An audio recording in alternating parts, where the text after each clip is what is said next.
Ey dada Fatimiye mən gediyəm salama Fatimiye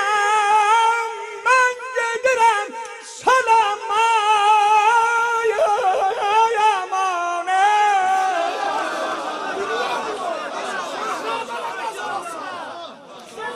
Çok ağlayıp kalbime ot kalama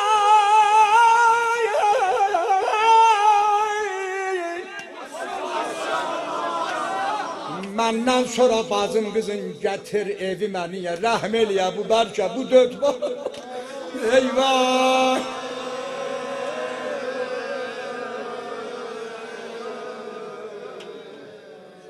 Ya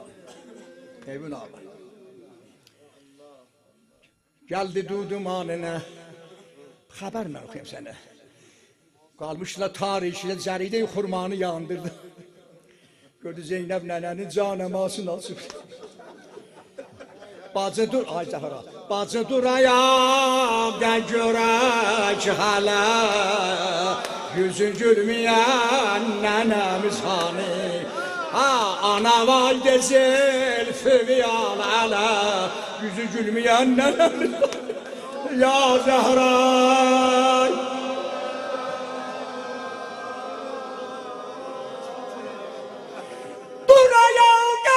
Seni yandırayım Anana belek dolanak bacın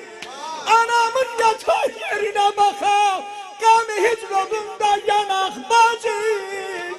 Anamız tapılmasa başa yüzü gibiliye dayanak